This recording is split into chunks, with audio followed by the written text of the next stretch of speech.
The defiance of Aurora. The void of space stretched endlessly before Captain Maya Reeves as she guided the ISS Aurora through the outer reaches of the Centauri system.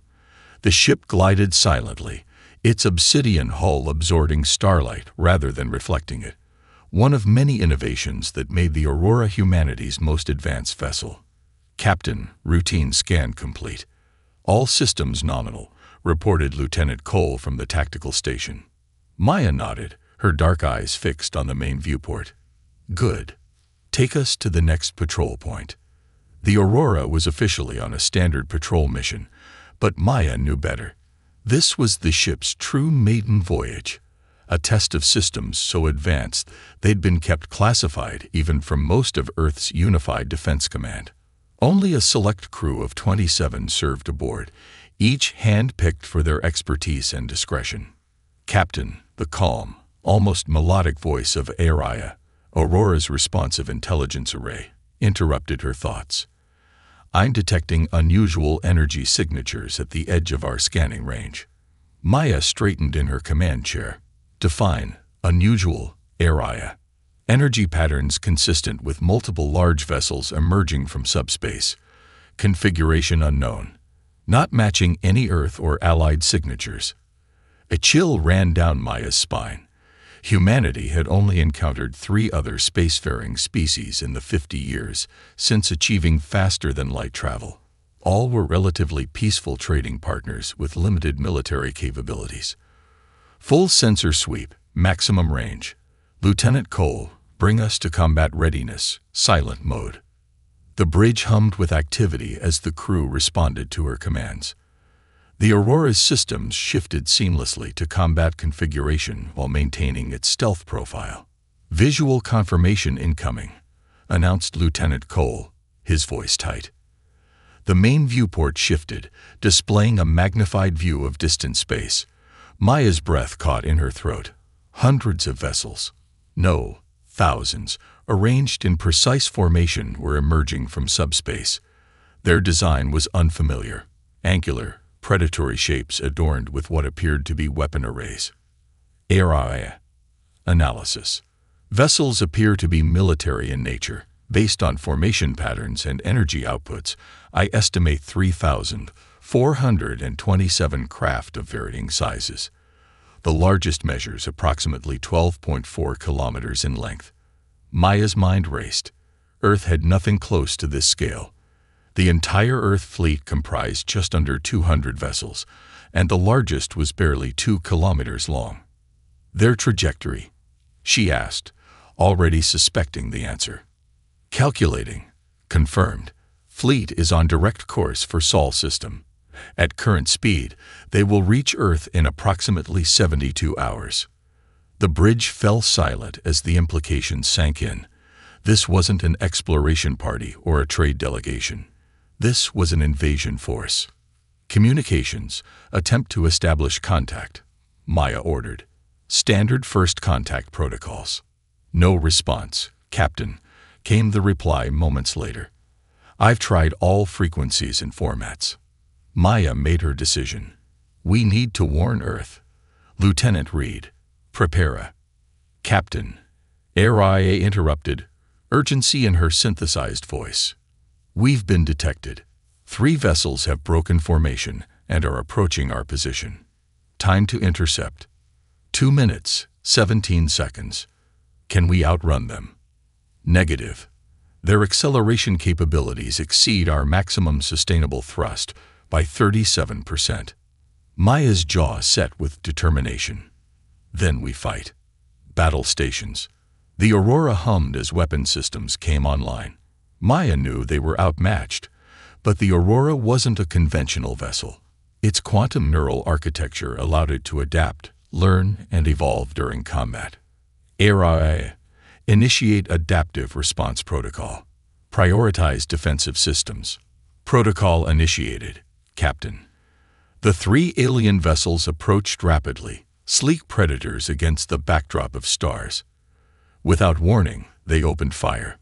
The Aurora shuddered as energy beams struck its advanced shields.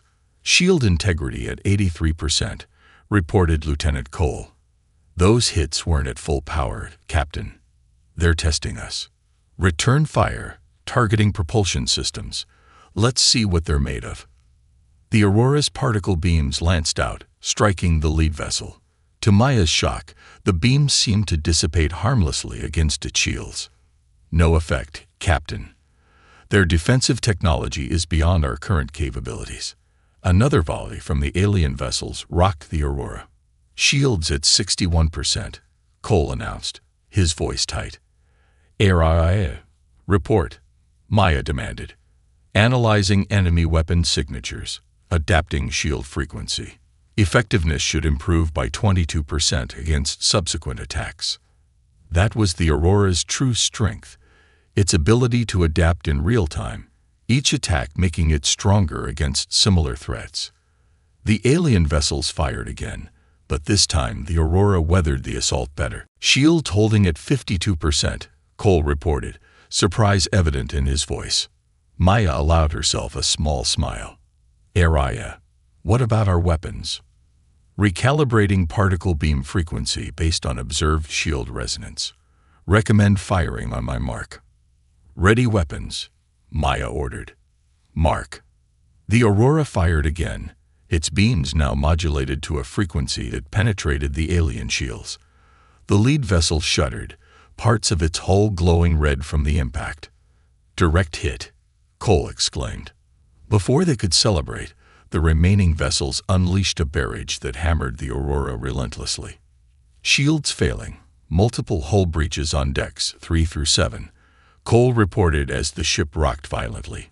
Emergency containment active. Evasive maneuvers, Maya ordered. HFY. Status. Learning curve insufficient for current threat level, Captain. At present adaptation rate, we will be overcome in approximately 4 minutes, 32 seconds. Maya gripped her chair as another impact sent tremors through the ship. They couldn't win this fight, not against these three, let alone the thousands waiting beyond. New contacts, Cole called out. 7 more vessels breaking formation, moving to intercept. Maya made her decision. Set course for the Proxima Relay Station, maximum speed. We need to warn Earth. The Aurora pivoted sharply, its engines flaring as it accelerated away from the engagement. The alien vessels pursued immediately. They're gaining, Cole reported grimly. Maya's mind raced. They couldn't outrun them, couldn't outfight them. But perhaps. HFY. Initialize quantum mirror protocol. There was a moment of silence from the AI. Captain, QMP is theoretical. It has never been tested outside simulation. We're testing it now. Execute. Acknowledged. Initiating quantum mirror protocol. The ship's lights dimmed momentarily as power diverted to the experimental system. The quantum mirror was the Aurora's most classified technology, designed to create perfect quantum duplicates of enemy weapons fire and redirected back at its source.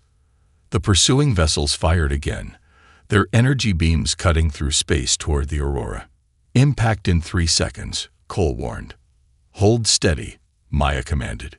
Just as the beams were about to strike, they seemed to pause in space, suspended for a moment before reversing course with doubled intensity. The alien vessels, unprepared for their own weapons being turned against them, took direct hits. 2 smaller craft exploded immediately, while the others reeled from the unexpected counterattack. It worked, Cole exclaimed. Partially, HFY corrected. System efficiency at 62%. Severe power drain detected. We cannot sustain quantum mirror for more than 3 additional engagements. Maya knew this was their chance. Plot a course through the debris field at KR 421. We'll use the magnetic interference to mask our signature. The Aurora changed course sharply, racing toward a nearby asteroid field rich with magnetic ore that would confuse sensors. Captain, HFY's voice was unusually hesitant. I've completed analysis of the alien fleet communications we intercepted during the engagement. They identify themselves as the Cresian Empire. Their communications indicate this is an advance force of a much larger invasion. Maya felt ice in her veins. How much larger? Unknown. However, intercepted tactical data suggests Earth is designated as primary target. The bridge fell silent as the implications sank in. Humanity faced extinction at the hands of an enemy that they hadn't known existed until today. Captain, Cole spoke up, his voice strained but determined. What's our plan? Maya stared at the tactical display showing the massive alien fleet. They were outgunned, outmatched, and outnumbered beyond reason. But the Aurora had one advantage. It could learn, adapt, and evolve faster than any vessel ever built. HFY, Maya said firmly, begin deep analysis of all data collected on Cresian technology. I want weaknesses, vulnerabilities, anything we can exploit. Already processing, Captain. Initial findings suggest their technology is remarkably advanced, but follows predictable patterns. Their tactical algorithms appear rigid, favoring overwhelming force over adaptability. A plan began to form in Maya's mind, desperate, possibly suicidal, but with a slim chance of success. They expect us to run home and warn Earth, she said, her eyes fixed on the tactical display. They expect a conventional defense. We're going to give them something else entirely. Captain. Lieutenant Cole looked concerned. We're not running away, Maya declared, her voice steady with resolve. We're going to stop them here before they ever reach Earth. With respect, Captain, Cole gestured at the display showing thousands of enemy vessels. How can one ship possibly stop that? Maya's lips curved into a determined smile. By becoming more than one ship. HFY begin preparations for a full-spectrum adaptive cascade. Divert all non-essential power to the neural core. Captain, HFY responded. Such a cascade would be unprecedented. The theoretical models suggest a 78% probability of system overload and a 22% probability of success, Maya countered. I'll take those odds over the certainty of Earth's destruction. As the Aurora slipped deeper into the asteroid field, temporary sanctuary from the pursuing Cresian vessels, Maya outlined her audacious plan to her stunned crew. The Aurora would not just adapt to Cresian weapons, it would evolve beyond its original design parameters, becoming something entirely new. It was humanity's only hope. The wrath of humanity. The asteroid field surrounding the Aurora pulsed with electromagnetic energy as Captain Maya Reeves moved through the ship's dimly lit corridors. Emergency lighting cast an eerie blue glow as she made her way to the neural core, the heart of the vessel's adaptive systems. Behind thick transplas walls, the quantum processors that housed HFY's consciousness hummed with activity, their crystalline structures shifting in patterns too complex for the human eye to follow. How's progress? Maya asked, placing her palm against the cool surface. The adaptive cascade is at 47% completion, Captain, HFY replied, her voice emanating from nearby speakers. I am integrating the Cresian tactical data into my core algorithms and reconfiguring our systems accordingly. Maya nodded, watching the neural matrices reconfigure themselves. And the Cresians. They maintain search patterns at the edge of the asteroid field. Their sensors are being disrupted by the magnetic properties of the ore as expected. However, they have called in reinforcements. I now detect 23 vessels participating in the search. Timeline until they find us.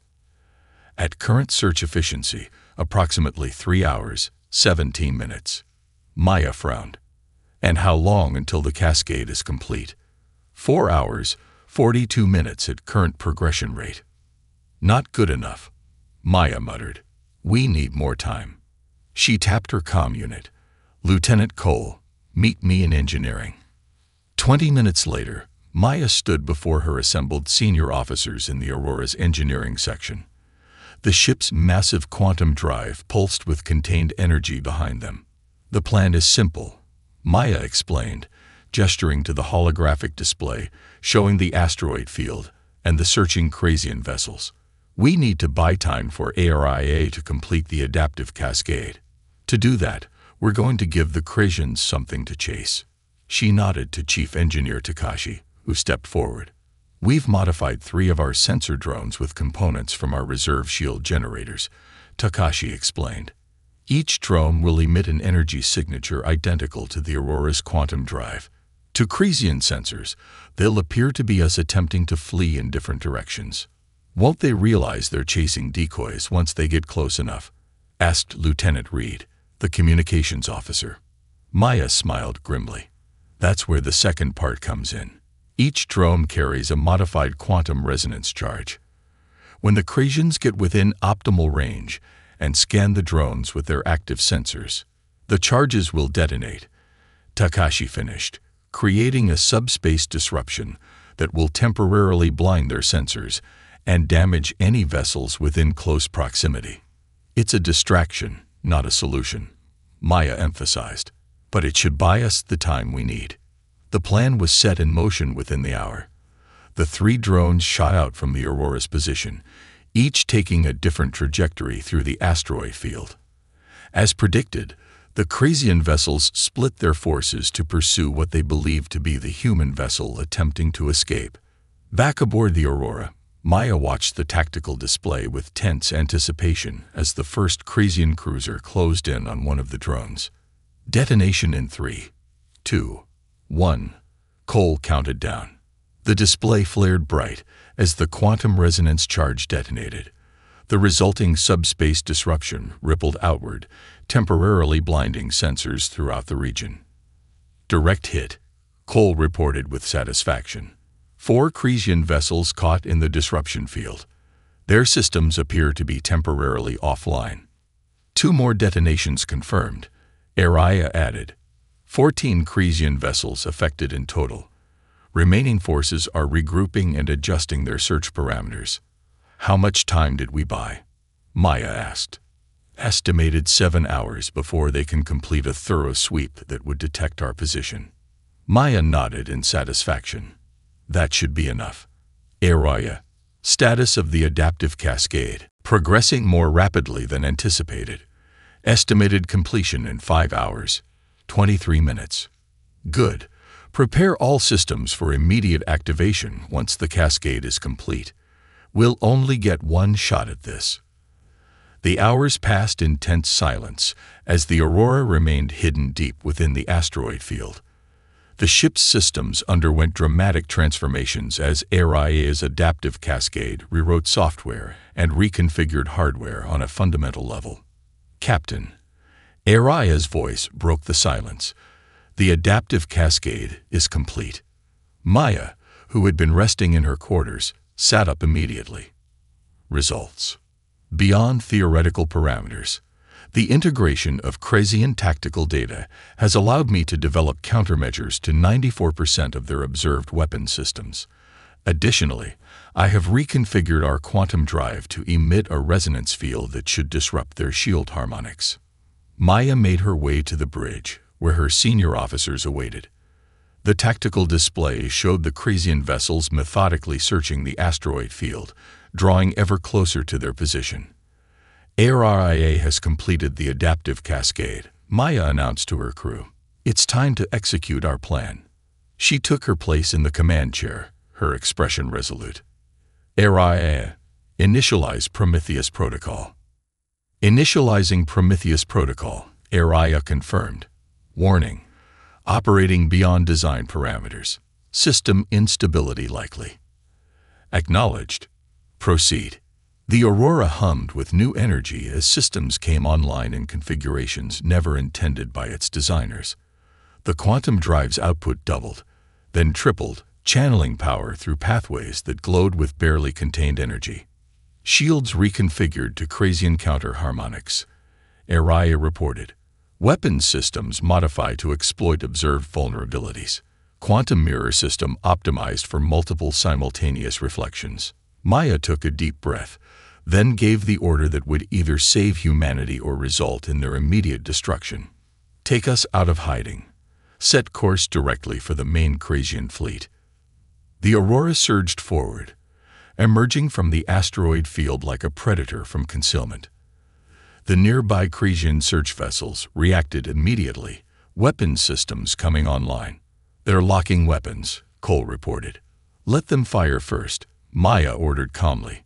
The Krasian vessels opened fire in unison, energy beams converging on the Aurora from multiple directions. Instead of impacting the shields, the beams seemed to shimmer against the Aurora's hull before being absorbed completely. Shield harmonics adapting in real time, Araya reported.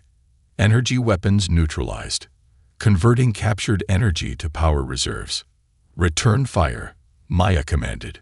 Target their propulsion systems. The Aurora's weapons lanced out, but they were unlike anything the ship had previously possessed. Beams of coherent energy struck the Krasian vessels with pinpoint precision, bypassing their shields entirely and severing engine modules from their hulls. Direct hits on all targets, Cole reported, unable to keep the awe from his voice. Krasian vessels disabled. They're calling for reinforcements, Reed added from communications. Massive subspace signals directed toward the main fleet. Maya nodded grimly. Good. Let them come. Araya. Prepare for Phase 2.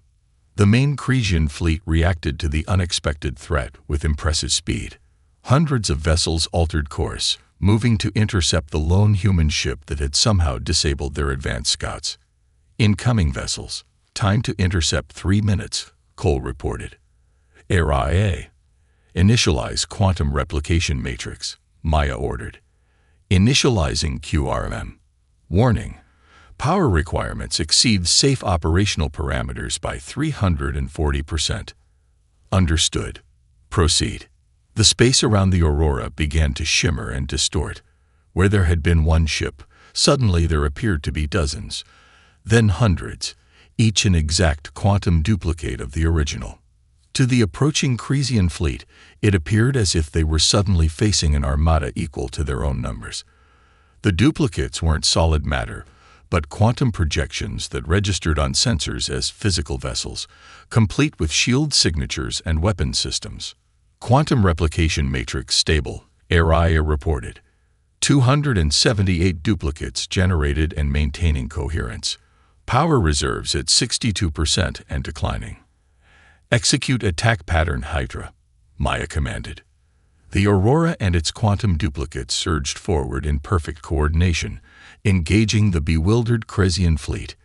Each duplicate was capable of absorbing and redirecting energy weapons, turning the Krasians' own firepower against them. On the bridge of the Aurora, Maya watched as chaos unfolded across the enemy fleet. The rigid, hierarchical Krasian command structures struggled to adapt to the unexpected threat. Ships fired on duplicates only to have their weapons reflected back, while others attempted to retreat, colliding with vessels behind them. Araya. Status. Maya demanded as the ship shuddered under a particularly heavy assault. Quantum replication matrix operating at 83% efficiency. Power reserves at 41% and declining. Hull integrity at 76%. Estimate 17 minutes remaining before system failure. Maya gritted her teeth. They were inflicting damage, creating confusion, but the sheer numbers of the Krasian fleet meant they were still fighting against impossible odds. Captain, Reed called out from communications, I'm detecting a massive energy buildup from the Krasian flagship. It appears to be charging some kind of energy weapon far beyond what we've encountered so far. Maya's eyes narrowed. Araya. Analysis. Energy signature suggests a graviton collapse weapon. Theoretical yield sufficient to destroy all matter within a 0.5 light-second radius. Can we counter it? Not with current capabilities. Quantum duplicates would be instantly neutralized. Our modified shields would be overwhelmed within 2.7 seconds of exposure. Maya considered their options rapidly. They couldn't survive such a weapon, but perhaps they could use it. Araya. Is the quantum mirror capable of reflecting that level of energy? There was a pause. Unusual for the AI. Theoretically possible, but system overload would be guaranteed. Success probability 31%. And if we channel all power from the duplicates into a single concentrated mirror array? Another pause. Recalculating. Success probability increases to 67%, but all duplicate projections would collapse immediately, leaving us vulnerable to conventional attack. Maya made her decision. Prepare to collapse all duplicates and redirect power to the quantum mirror on my mark. Set course directly for the Krasian flagship. Captain, Cole questioned, shock evident in his voice. They won't expect us to charge directly at their superweapon, Maya explained, determination burning in her eyes. We'll get one chance to reflect it back at them. Araya, when we're at optimal range, collapse the duplicates and bring the mirror to full power. The Aurora surged forward, its quantum duplicates maintaining their attack to screen the real vessel's advance toward the heart of the Krasian fleet. The massive flagship loomed ahead, its weapon charging to devastating power. Krasian superweapon at 89% charge, Araya reported. Optimal reflection range in 37 seconds. The Aurora shuddered as it took hits from multiple directions, Krasian vessels finally beginning to distinguish the real ship from its duplicates. Hull breaches on decks 4 through 7, Cole reported. Structural integrity failing. Maintain course, Maya ordered, her knuckles white, as she gripped her chair. Araya. Status. Optimal range in 10 seconds. Krasian weapon at 97% charge. Prepare to collapse duplicates and redirect all power to quantum mirror on my mark. The massive Krasian flagship filled the view screen now, its weapon glowing with barely contained energy at its center. Krasian weapon preparing to fire. Now, Araya. Collapse duplicates and mirror at full power. In an instant, the hundreds of Aurora duplicates vanished from space. The real Aurora glowed with transferred energy as its quantum mirror activated at unprecedented power. The Krasian superweapon fired, a beam of pure gravitational force that could tear apart matter at the subatomic level. The beam struck the Aurora head-on, but instead of destroying the human vessel, it seemed to pause, suspended in space for a heart-stopping moment. The Aurora's hull groaned under the strain as the quantum mirror struggled to contain and redirect the immense energy. Then, with a flash that temporarily blinded sensors across both fleets, the beam reversed course, striking the Krasian flagship with doubled intensity. The massive vessel shuddered, its hull buckling as its own weapon tore it apart from within. Secondary explosions rippled across its length before it erupted in a cataclysmic detonation that consumed dozens of nearby Krasian vessels. On the Aurora's bridge, systems failed in cascades as the overtaxed vessel struggled to remain intact. Critical system failure, Araya reported, her voice fluctuating as power surged erratically. Hull integrity at 23%. Life support failing. Quantum drive offline. Maya looked around at her battered bridge, at the crew who had followed her on this seemingly suicidal mission. Status of the Krasian fleet. Cole worked his damaged console. Flagship destroyed. Fleet in disarray. They're retreating, Captain. The remaining vessels are jumping to subspace. A cheer went up from the exhausted crew as the tactical display confirmed it.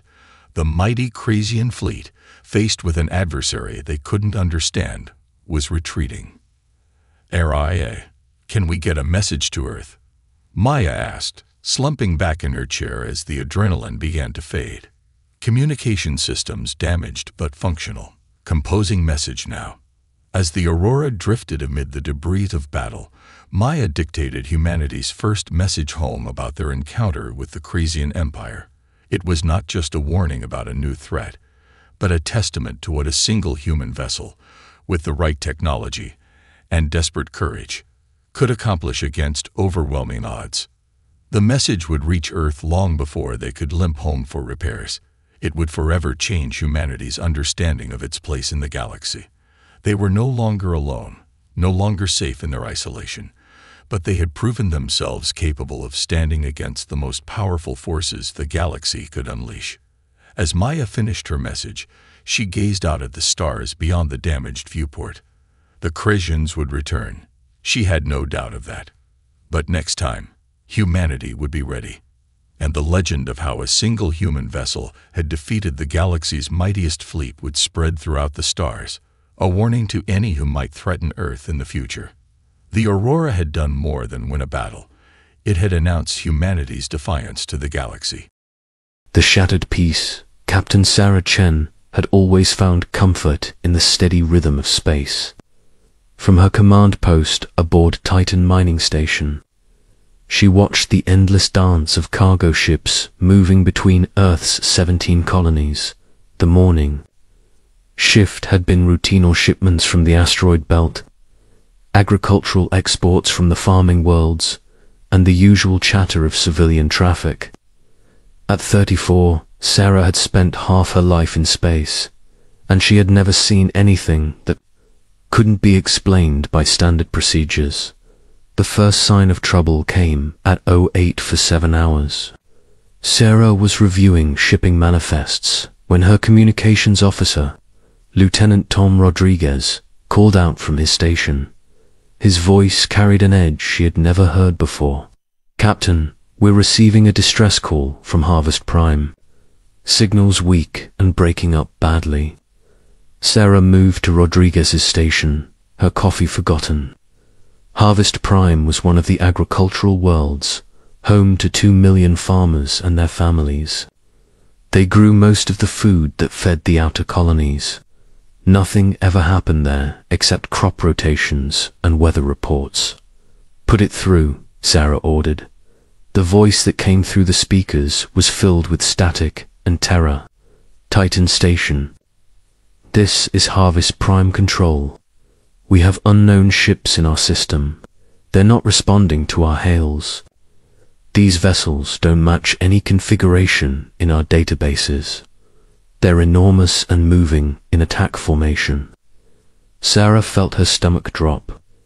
In 12 years of monitoring space traffic, she had never received a distress call that mentioned attack. Formations. The galaxy had been peaceful for over a century. The various species traded with each other, shared technology, and settled disputes through diplomatic channels. "Harvest Prime, this is Captain Chen. Can you provide vessel specifications? Are they showing any hostile intent?" The response came back broken and desperate. "Captain, they're opening fire. Our shields are down. They're targeting civilian areas. These aren't military strikes, they're exterminating everything. Our cities are." The transmission cut off abruptly, leaving only the empty hiss of Space. Rodriguez tried frantically to re-establish contact, but there was nothing. Sarah stared at the communication board, her mind struggling to process what she had just heard. Harvest Prime was gone. 2 million people dead in minutes. Within the hour, the pattern repeated. New Haven, a mining colony in the Proxima system, sent a brief, panicked message about strange ships appearing out of nowhere. Then silence. Green Valley, a research station studying alien plant life, managed to transmit for 30 seconds before their signal died. Liberty Station, a small trading post, didn't even get a chance to call for help. Sarah found herself standing in the middle of her command center, watching her crew work with growing desperation. 4 colonies in 6 hours. 4 worlds full of people who had been alive that morning and were now nothing but radioactive dust. The call from Earth came at 1400 hours. Admiral Marcus Webb appeared on the main screen, his weathered face grim. Sarah had served under Webb during her early career, and she had never seen him look so shaken. "All monitoring stations, this is Admiral Webb. We have identified the attacking force. They call themselves the Krell Dominion. We've had minimal contact with them in the past. They're from the far reaches of the galaxy, beyond our normal trade routes." Webb paused, and Sarah could see his hands trembling slightly. "They transmitted a message to Earth Command an hour ago. It was brief. Your expansion ends today. Your colonies are forfeit. Your species will learn its proper place. Sarah felt the blood drain from her face. This wasn't some misunderstanding or territorial dispute. The Krell were systematically destroying human colonies, and they had no intention of stopping. We've attempted to open diplomatic channels, Webb continued, but they're not responding to our communications. All attempts at peaceful contact have been ignored. The Krell appear to be using hit-and-run tactics, striking without warning and leaving no survivors. Throughout the day, reports continued to pour in. The Krell ships were unlike anything humans had seen before. They were massive, organic-looking vessels that seemed to grow rather than be built. Their weapons cut through human defenses like they were made of paper. They moved with impossible speed and precision, appearing out of nowhere and vanishing just as quickly. The descriptions from the few survivors who managed to escape painted a terrifying picture. The Krell didn't just destroy military targets, they obliterated everything. Hospitals, schools, residential areas, even farms and parks. They were erasing human presence from the galaxy, one colony at a time. By evening, the death toll had reached 15 million. Entire worlds that had taken decades to build were reduced to lifeless rock in hours. The Krell had technology that was far beyond anything humans possessed, and they used it with ruthless efficiency. Sarah found herself working through the night, coordinating with other monitoring stations and trying to track the Krell fleet movements. The pattern was becoming clear that aliens were working their way inward, destroying the outer colonies first before moving toward the more populated inner systems. It was during this long, dark night that Sarah noticed something strange happening. To Earth's communication networks, channels that had been dormant for decades were suddenly coming online. Emergency protocols that were older than the colonies themselves were being activated. Dr. Elena Buskers, Earth's chief xenobiologist, appeared on Sarah's screen near midnight. Elena looked exhausted, her grey hair disheveled, but her eyes were sharp with excitement and fear. Sarah, I've been digging through the old government archives. There's something you need to know about Earth's history. Something that's been classified for over 2 centuries. Sarah leaned forward, her attention focused entirely on Elena's words. Before we reached the stars, before we made contact with other species, Earth went through a period we call the Shadow Wars. It was a time when our nations came close to destroying the entire planet. The weapons they developed during that period were beyond anything we use today. Elena's voice dropped to a whisper. The war ended not because anyone won, but because the weapons worked too well. They were so devastating that the surviving leaders chose to bury them rather than risk using them again. But they kept the technology hidden in facilities so deep that most people forgot they existed. Sarah felt a chill run down her spine. What kind of weapons? Weapons that could crack planets, Sarah. Weapons that could fold space itself. And ships war machines that were partially alive, that could think and adapt and hunt. The leaders of that time called it the Prometheus Protocol. They swore that humanity would never again create such things. Alina paused, her face pale in. The screens glow, but they built safeguards. If humanity ever faced extinction, if we were ever pushed to the brink of annihilation, the machines would wake up. As if summoned by Elena's words, alerts began flashing across Sarah's communication board. Power signatures were appearing all over Earth in the deepest ocean trenches, in the heart of mountain ranges, in places where no human facilities were supposed to exist. The Mariana Trench facility was the first to fully activate. The ocean itself seemed to boil as something vast and ancient rose from the depths. Satellite images showed a structure that defied description, part machine, part organism, stretching for kilometers beneath the waves. Captain David Cross volunteered to make the first contact with the awakening facility. David was a veteran pilot, 42 years old, who had seen action during the border skirmishes with the Centauri pirates. He was brave, skilled, and absolutely unprepared for what he found. The neural interface chamber was unlike anything human technology had produced. The walls were covered in surfaces that seemed to shift between metal and living tissue. The air itself felt thick, charged with energy that made David's skin crawl. When he placed his hands on the interface controls, the connection was immediate and overwhelming. David screamed as his consciousness was flooded with the thoughts and memories of the war machine. For a moment, he was no longer David Cross. He was something vast and ancient and hungry for battle. The machine had been sleeping for 3 centuries, dreaming of weapons that could reshape reality itself. It had been waiting for the moment when humanity would need its power, when the peaceful galaxy would reveal its true nature. David's eyes snapped open, but they were no longer entirely human. There was something else looking out through them. Now, something that saw the universe in ways that human minds were never meant to comprehend. "They're not just machines," he whispered, his voice carrying harmonics that human vocal cords couldn't produce. "They're alive. They've been waiting for us to wake them up." Similar facilities were activating across the globe.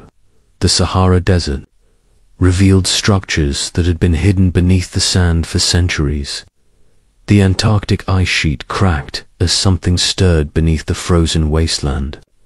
The ring of fire around the Pacific Ocean lit up with energy signatures that made nuclear reactors look like candles. The war machines were waking up, and they were hungry. As Sarah watched the reports flooding in from around the world, she realized that humanity was about to change forever. The peaceful species that had spent a century building colonies and trading with aliens was gone. In its place, something older and more dangerous was emerging. The Krell Dominion had awakened humanity's darkest secrets. They had forced the sleeping giants to open their eyes, and now, for the first time in 3 centuries, the war machines were ready to show the galaxy what humans were truly capable of when pushed to the edge of extinction. The age of peace was over. The age of war had begun. Asterisk, the sleeping giant's Rise commander, Vextar, stood on the bridge of his flagship, the devourer of worlds, watching the tactical display with deep satisfaction.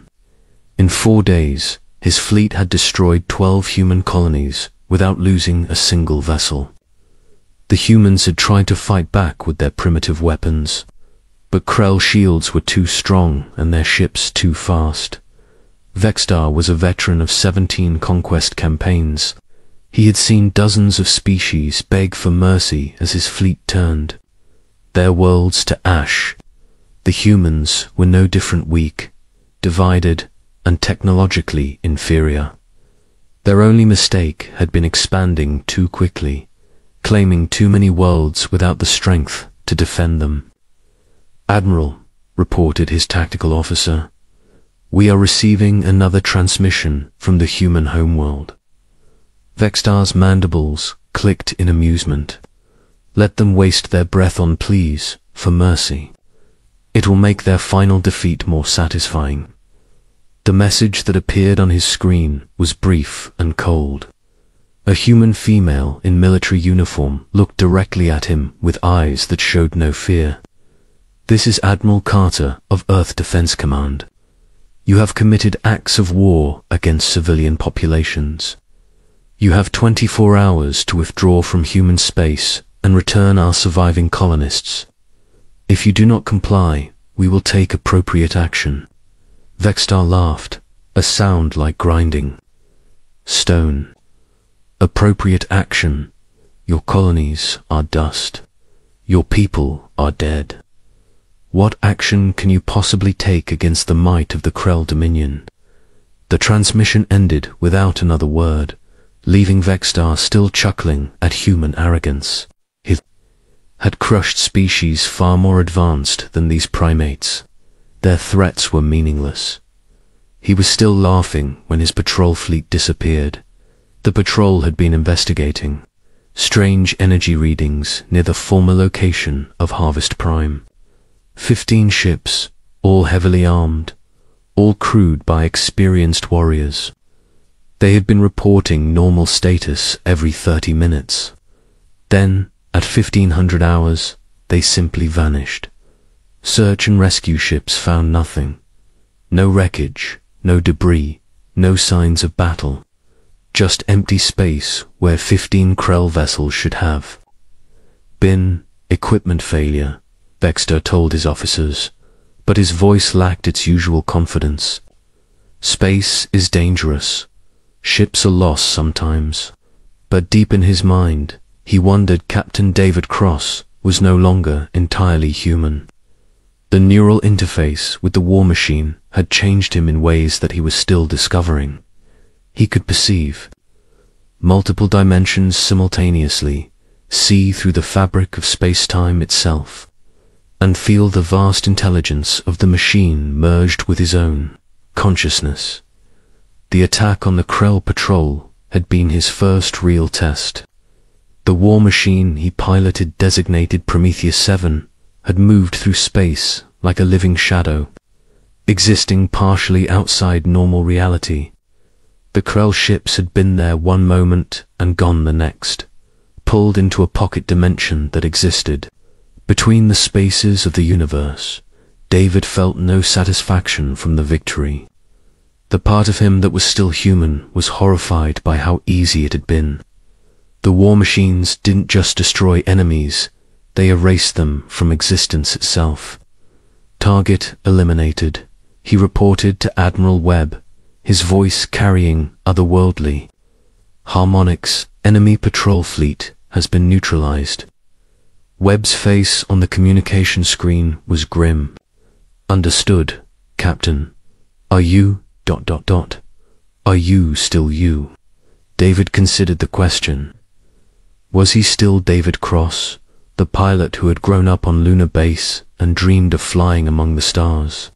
Or was he something else now, something that could unmake reality with a thought?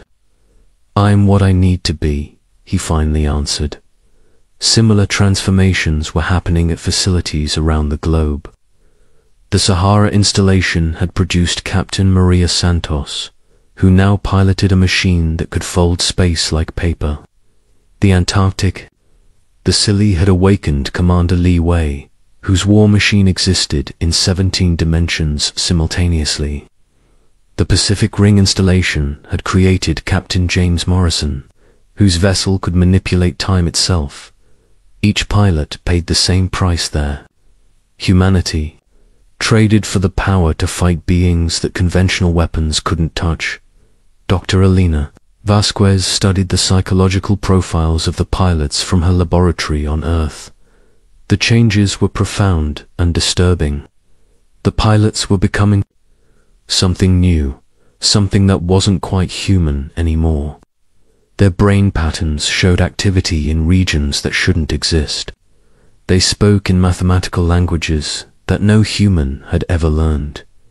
They're evolving, she reported to the military council. The war machines aren't just tools, they're symbiotic organisms. They're changing our people into something that can use their power effectively. Admiral Webb listened to the reports with growing unease.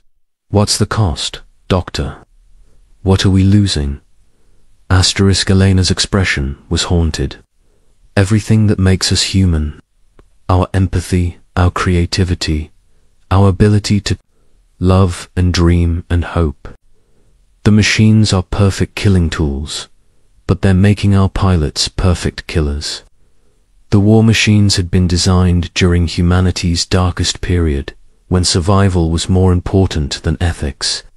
They were weapons of absolute destruction, created by people who had seen their civilization nearly destroyed and chosen to fight fire with fire. But the machines themselves were beginning to have opinions about the war. They had been sleeping for 3 centuries, dreaming of battle, and now they were awake and hungry. They whispered to their pilots in languages older than human speech, offering power beyond imagination. The second major engagement came when the Krell main fleet moved against Earth's moon colonies. Vextar led the attack personally, bringing 200 ships and enough firepower to crack planets. The human defenders met them with conventional forces, first cruisers, and fighters that had been humanity's pride before the war machines awakened. The battle was brief and brutal. Human technology was simply no match for Krell, shields, and weapons. Within an hour, the conventional fleet was destroyed. That was when the war machines arrived. They came from impossible directions, emerging from dimensions that Krell sensors couldn't detect. Prometheus 7 appeared inside the enemy formation like a living nightmare, its hull seeming to absorb light itself. The Krell ships opened fire immediately, but their weapons passed through the human vessel like it was made of shadows. The war machine's response was devastating. It fired weapons that didn't just destroy matter, they convinced matter to stop existing. A Krell battleship aged 1,000 years in seconds, its hull crumbling to dust as time accelerated around it. Another vessel found itself caught in a temporal loop, experiencing the same moment of destruction forever. Captain Santos arrived in her space-folding vessel, bringing distant stars close enough to use as weapons. She grabbed a pulsar from 3 systems away and used its radiation to cook an entire Krell squadron. The enemy ships didn't just die, were sterilized down to the quantum level. Commander Leeway fought in 17 dimensions simultaneously, his attacks coming from directions that existed only in theoretical mathematics. Krell ships found themselves being hit by weapons that fired through the spaces between atoms, bypassing shields and armor as if they didn't exist. The Krell fleet, which had conquered dozens of worlds, was helpless against enemies that ignored the basic laws of physics. Their ships were faster than light, but the war machines were faster than causality itself. Their weapons could destroy planets, but the human machines could destroy the concept of destruction. Vextar watched his fleet being annihilated by forces he couldn't understand. The humans had been weak, defenseless, easy prey. How had they suddenly become gods of war? All ships, he broadcast desperately, retreat to the outer system. We need to regroup, and his words were cut off as Prometheus 7 materialized on his bridge. The war machine had become small enough to fit inside his ship, but it still carried the weight of infinite dimensions. The air itself seemed to scream as reality bent around it. Captain David Cross stepped out of the machine, but he was no longer recognizable as the man who had volunteered for the neural interface.